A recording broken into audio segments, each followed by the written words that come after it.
So, hello, hi, and welcome again to the Terminal Podcast, where in the end, it's all about the numbers. This is a show about baseball when in season, but it's not always baseball season. I am your host, and we are broadcasting high above Civic Center Station in downtown Atlanta. And tonight, we'll be talking comedy with one of the hottest comedians in the greater Atlanta metro area, at least according to this thermometer.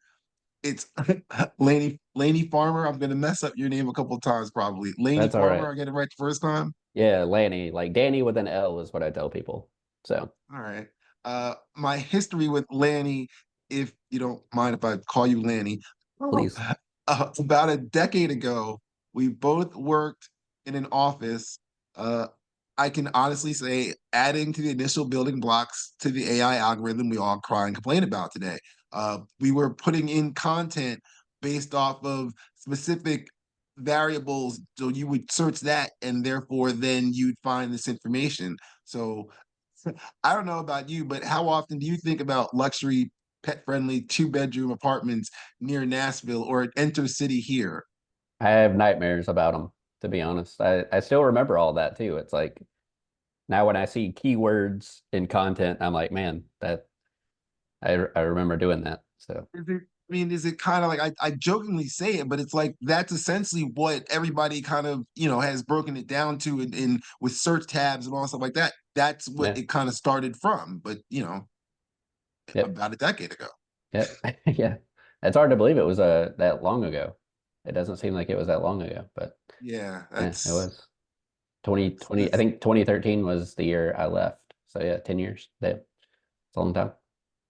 so you left. So when did you sort of, I'm assuming that you're this comedy thing, you're doing it full time. This is your A1 job, so to speak. Yes or no? Or It's not my full-time job. I do it. I have, right now I work like four jobs. okay. But comedy is my fifth job, but it's opened a lot of doors for me, especially in the last couple years. I've been um traveling a lot more, doing festivals. I've gotten my foot in the door at a couple comedy clubs. So I'm working, I'm trying to get to the goal is to get to do weekend work, which is where they'll pay you to come in and either host or feature, or the dream is to headline, but it takes time to get there. But I'm in the hosting phase of the comedy career, which is it's pretty nice. I like where I'm at. What I was gonna ask. So I am, I see you on your Facebook, Red, because that's the only social media that I'm on is Facebook. I'm old, so Yeah. everything else sort of scares me. It's all garbage. It's all garbage. But it feels like you're hosting a lot of events in Athens, in I'm gonna mess up names at Bethlehem and other areas around town and stuff like Yep. that.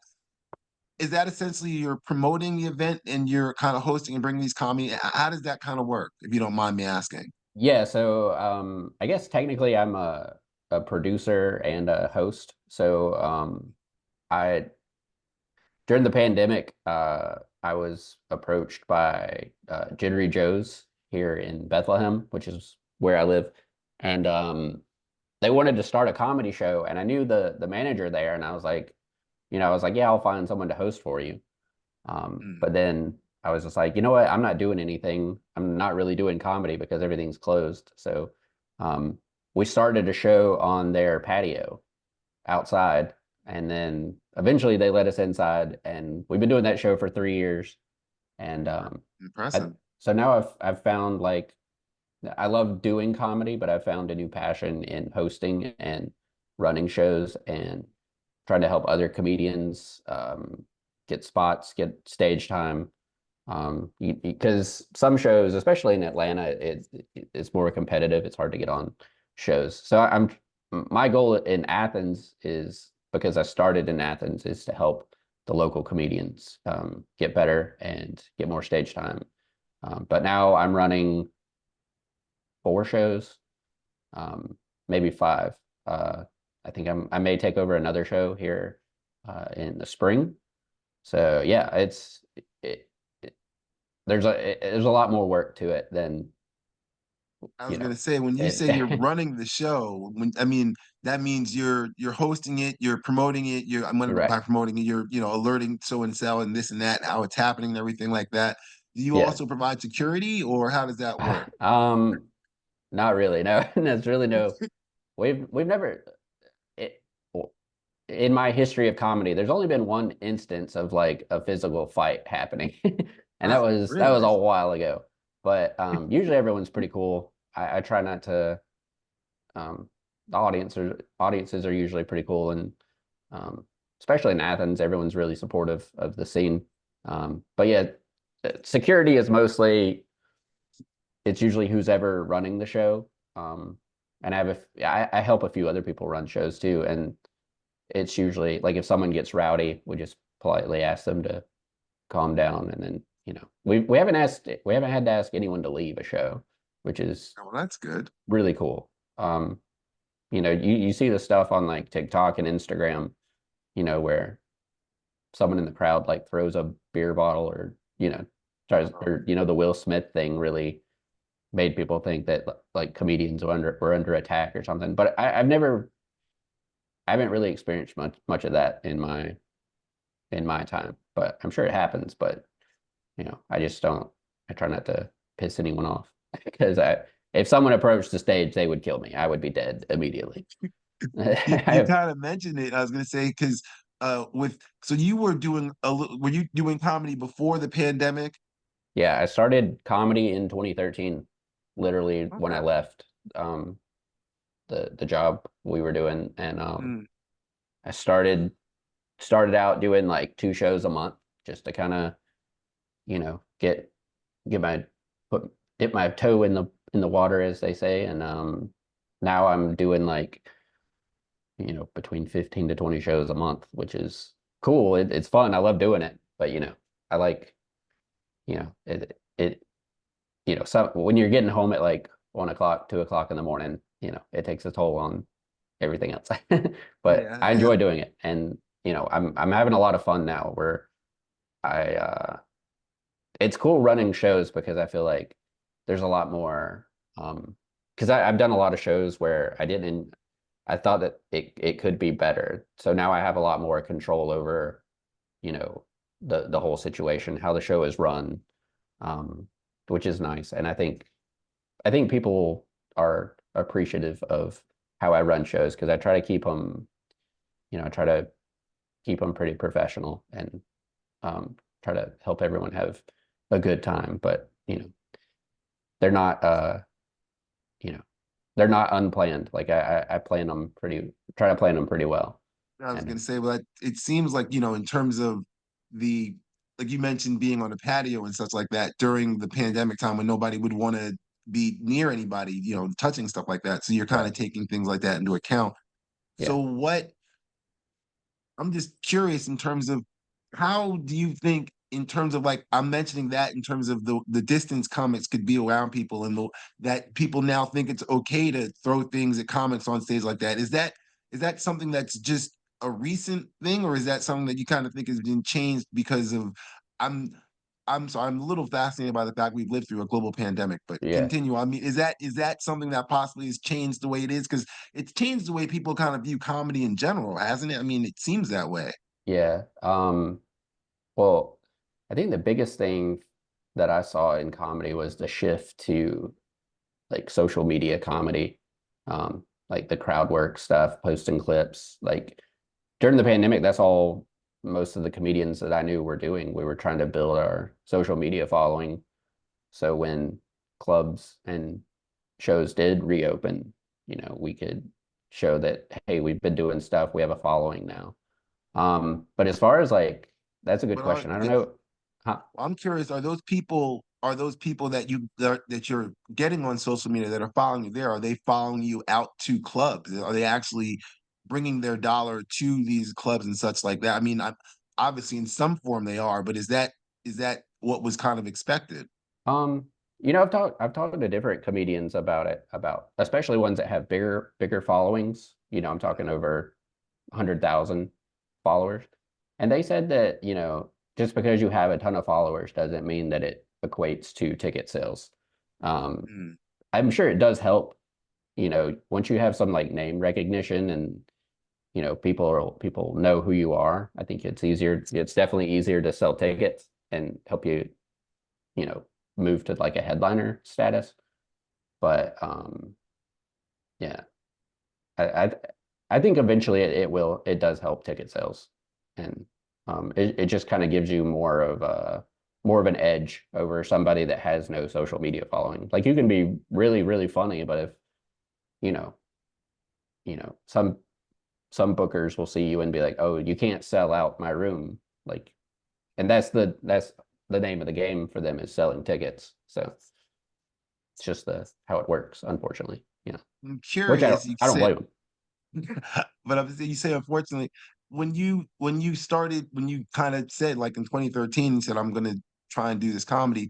Did you realize how much of it is the business side of it, is the management side of it? Like you're describing the ability to sell out places and everything like that instead of just the comedy itself. You know what I mean? Like where you're just kind of doing the art form as opposed to all the other stuff that goes into being able to do that art form for however many minutes on stage. Yeah, when I first started, it was all about um and I think that's how you have to start is you start with you're just trying to build like a solid 5 minutes. That's because once you have like a good 5 minutes, you can do most of the open mics and like, you know, it's a slow build, but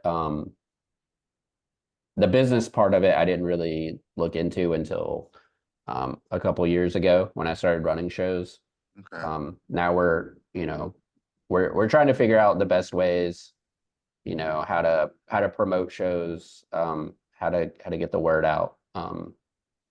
That's a whole other it's a whole other thing. I've talked to comedians that run shows, and we jokingly say that we miss the old days when we were just like writing jokes.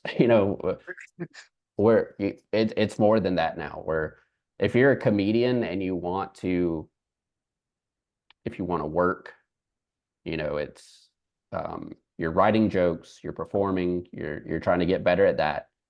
You're also your own social media manager. Um, Mm. you're posting, you're promoting shows that you're on.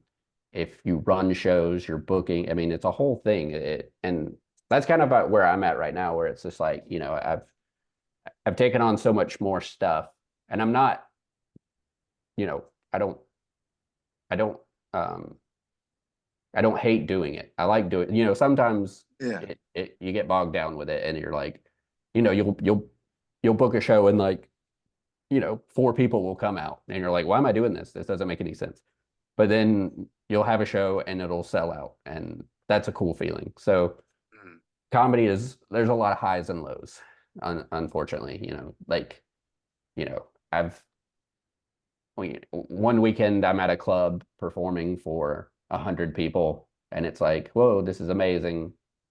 And then like literally the next day, I'm in a bar with like three people, and it's like, oh, okay. I'm humble again. It'll humble you very quickly. So what would be sort of and I'll what is the ultimate like what is the dream where you tap somebody in the shoulder, "Well, this is where I want to be in 5 years. If everything goes exactly the way I'm dreaming for it to go, this is where I am. I'm doing this. I'm at this level." So far as comedy concerns, obviously your love life and parentals and everything like that's a different story entirely. But Yeah. in terms of just comedy, what would you want? Um, the main goal I think for me in 5 years would to be um at least at like feature status. That's where I'm like opening for like road comics. I'm Mm, doing like a 20-minute set before them. Um, that's probably the realistic goal. The lofty, optimistic goal would be to be headlining, um, like touring, um, just getting out there and doing different venues. And I've started hitting like some of the southeast, um, the surrounding states, which is cool. It's nice to get out of Georgia.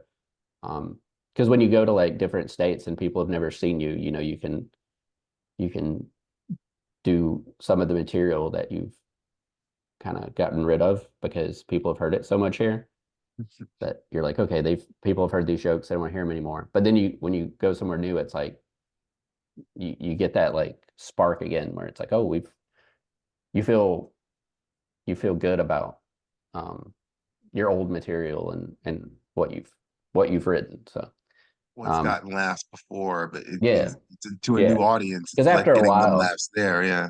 after a while you kind of get tired of telling the old same old jokes, even if they work. Like if you're telling the same old jokes and you're killing, but like you don't like telling those jokes, it's a weird feeling because you're Really? like, I don't want to do like I don't want to be telling like, you know. So I'm like that where I like to write some new stuff, like throw some new stuff in every now and then just to keep it exciting. Um, but yeah, I would say That's that's the exciting. goal. I'm sorry, Hmm? but that's exciting for you because unless you've got a fan who's stalking you and following and knows all your Right. stuff, they're not Yeah. gonna. The only person who knows that Yeah. it's some new stuff Well, is it's you. like so in Athens, we have a lot of like workout rooms, open mics and stuff. Mm, And it's usually the same people coming in and it's comedians and when you're in a room full of comedians that you've just done like, you do every show together, they know all your jokes. Like okay. we can All repeat right. each other's jokes. And so like when I do shows like that, I usually try to just write some new stuff. And even if it's bad, it's like, oh, we're open mics are for discovering and working on new material. So, Interesting. yeah. So what was your influence? What made you just not, who was the sort of influence that you said, well, that's what I would like to do. Stand up's kind of funny. Who kind of brought you into who'd you see that was like, well, this is stand up. I think I could do something like this. Um, well, when I was a kid, I really liked like the Comedy Central presents Hmm. stuff. I was really influenced by like Zach Galifianakis, Dimitri Martin, Mitch Hedberg. I really gravitated to like one-liner comedy because I like the writing of it. But as far as like getting me into comedy, there was that guy we worked with that did comedy. Can't Ooh. remember his name, but he did comedy a couple of times at like Laughing Skull in Atlanta, and Oh, I think his name was like Nick or something. yeah. I Um, think I know. I remember who you're talking about. but It sounds familiar. I saw some of his stuff, and I was like, I'd like to give this a try. And I think I started writing jokes. I was writing jokes while I was working there. Um, and I sat on them for like 6 months, and I would go to like open mics and just watch. And then a guy I went to college with, his brother, his name is Caleb Simon. He was running a show in Athens. So I was like, oh, maybe I'll see if I can talk to him about being on the show. And now Caleb is he did like he did like a big fest the big festival in Canada. I can't remember what it's called right now. Just for Laughs. He did the Just for Laughs Oh, festival. He's been on okay. he was on Conan twice, I think, and he was on other late night shows. So he hit it big, and so that was pretty cool to see someone that you're doing comedy with, you know, Kind of make take big off like a moves. rocket. Yeah, and it's happened to other comedians here in Atlanta where, you're doing shows with them, you're doing open mics with them, and then there was one comedian here in Atlanta. Her name is Catherine Blanford. She released she did like a set on for Don't Tell comedy, which is they run a lot of shows everywhere, and her video blew up, and she's open for like David Spade. She's doing like the Bert Kreischer stuff. She's on like the cruise ships.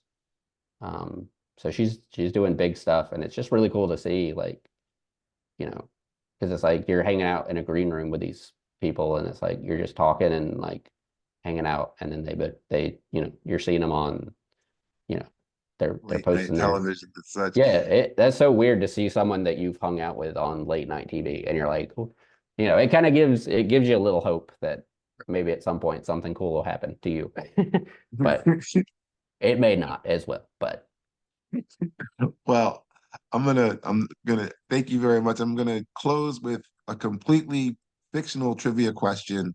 It's fictional because it's based on the Comedy Central list of 100 greatest stand-ups of all time, which was posted on an IMDb post about 3 years ago. So you know it's legit. Yeah. Um, I will say, and I post this to you, it starts with Richard Pryor, George Carlin, and Lenny Bruce as the one, two, three. So Okay. it does have some legitimacy in that sense. So from the one time I saw you, which was about 3 years ago, I want to say, and some of the clips that I've seen on Facebook, I've decided, and you kind of confirmed that your style is similar to that of Norm Macdonald, Yeah. uh, I love Norm uh, Macdonald. who is, in my opinion, the star of Dirty Work, which is one of the funniest movies that One of the best movies that ever film to made. this day. Um, so the trivia question I'm going to ask you, and if of you, I'll give you a chance, but I highly doubt you'll get the number right. Which is Okay. what number is Norm Macdonald on that list? Oh God. Your hint is he's in between Howie Mandel and Drew Carey. Howie So Mandel? Is Howie Mandel above him? I he's in between Howie Mandel and Drew Carey. I mean, I don't Howie Mandel. Oh my God. I would say mm, You while you're in my opinion, he would probably be in the top 10, but I don't think that's gonna be realistic here. I will while say he you're was go ahead. oh, I No, was I was gonna going to say say while you're thinking of a number, you can plug any shows you have coming up in the near future if you want, and you can still be sure. thinking about a number in the background. But go ahead. Any other upcoming gigs or anything like that? I will say number 33. Also this weekend, Friday, Saturday, and Sunday, I will be hosting at the Comedy Catch in Chattanooga. Okay. Um, and then after that, I'm doing some shows in Athens. If all my shows are posted on lannyfarmer.com, I keep that schedule updated. I'm going to South Carolina soon as well. So Well, that's what what was the number? he's doing. The trivia answer will be in the description for the next episode. No, Hopefully, no. You just tell me hopefully the there is a answer. next time, and hopefully you'll successfully make it back to the terminal. If not, I hope your travels take you safely home. I'm going to return to mine. Thank you very much, Mr. Farmer, for coming on, Thank you and for having thank me. you all for listening.